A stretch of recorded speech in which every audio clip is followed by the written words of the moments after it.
if moral attitude is your attitude towards moral issues, what is political attitude? Attitude towards political issues, as simple as that. Do you understand that? Say for example, your attitude towards form of government, your attitude towards role of state, your attitude towards civil liberties, these are all political attitudes. Do you understand that? On the basis of your political attitude, your political ideology is shaped. On the basis of your political ideology, your political engagement is determined. And on the basis of your political engagement, your political life is governed. You understand that? And political attitudes, at the base of political attitudes lie the political values. Like say for example, liberty, equality, these are moral values also, by the way, but are also political values. Do you understand that? On the basis of the political attitude, it is determined where you will sit on the political spectrum. Do you understand that?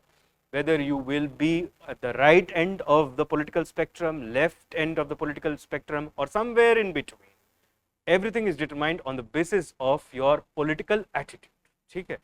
Factors affecting political attitude. So we are looking at the factors that impact our political attitude, and our political attitude defines our political identity. Our political identity then ensures what will be our political engagement. In fact, the entire political culture is built on the basis of political engagement. Okay. So what is the first factor? The first factor is the economic factor.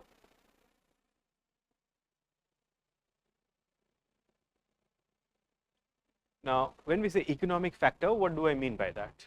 Look here very carefully.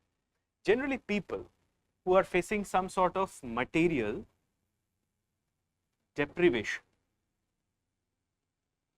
it means they're struggling materially in their life. Generally, it has been seen that they would require a complete overhaul of the system. They would largely favor some kind of political reforms that will translate into economic benefits, some kind of income redistribution, some kind of aid by the government, so on and so forth. Okay. So, material deprivation, generally people facing material deprivation would like the government to take the central role in economic affairs, and for that they would give power to that political party which talks about more and more public ownership of resources. Got it? In other words, socialists, communists, generally they will be the people who would try to draw their political mileage from this group. Do you understand that? Those who are facing material deprivation, means the farmers, the workers, etc. Do you get it? At the same time, those who are doing well in life materially, it means those who have the means of production. Now, these could be any people, like say for example, large farmers who have huge estates, or say factory owners, company owners, all those kind of people. They would generally move towards the right end of the political spectrum. They would more favor the capitalist free market form of economy, and they will give power to that political party which will promise to establish that kind of a political economic system wherein means of production or private property is protected. But again, as I said, we should be free from the stereotypes. This is some information. On the basis of this, you should not draw general conclusions. Sometimes what can happen is that there can be many poor people who favor capitalism. At the same time, there would be several rich people who favor socialism. Do you understand that? So the first factor that impact our political attitude is the economic status or the economic factor. Got it?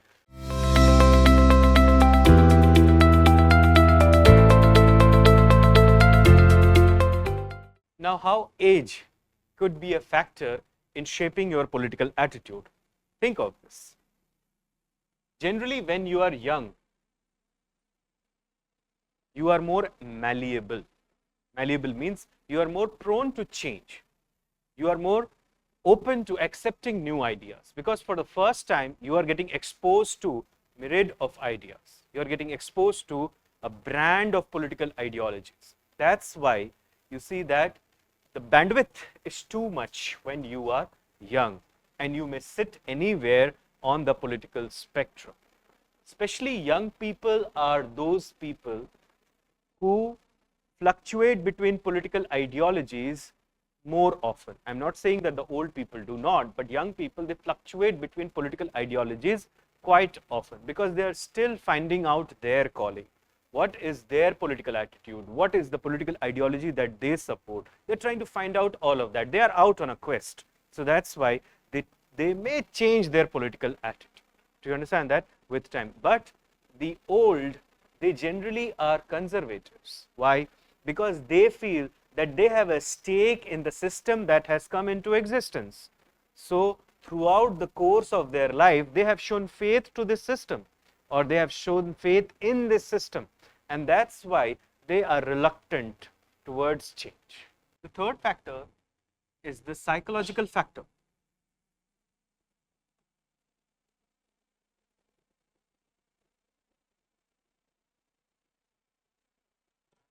Now look here, certain kind of political ideologies require a certain kind of psychological presence or conditioning of the mind.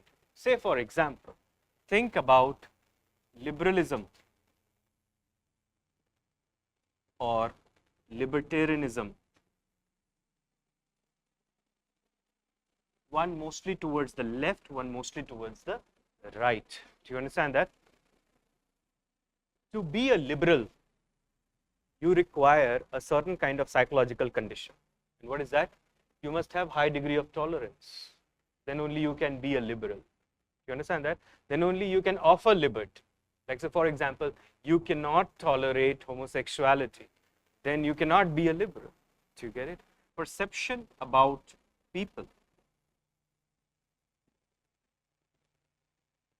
How do you see the people? That will also determine your political attitude. Like, say, for example, you feel that if people are left free, they may take care of themselves. Then you will back more for liberty.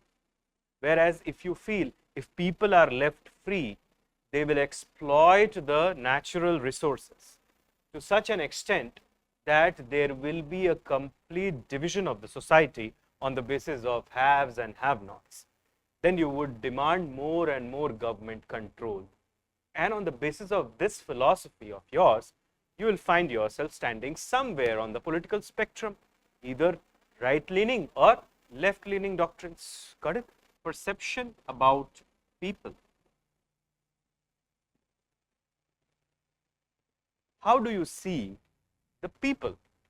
That will also determine your political attitude. Like, say, for example, you feel that if people are left free, they may take care of themselves. Then you will back more for liberty.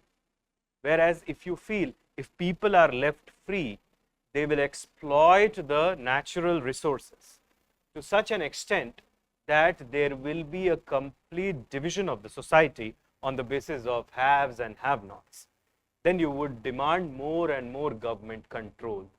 And on the basis of this philosophy of yours, you will find yourself standing somewhere on the political spectrum, either right-leaning or left-leaning doctrines. Got it? Next factor is gender.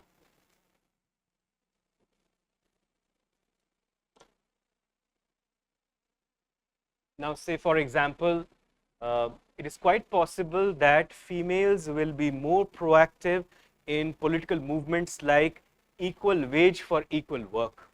Do you understand that? Because they are the lot who is not benefiting from the present arrangement. Do you get that?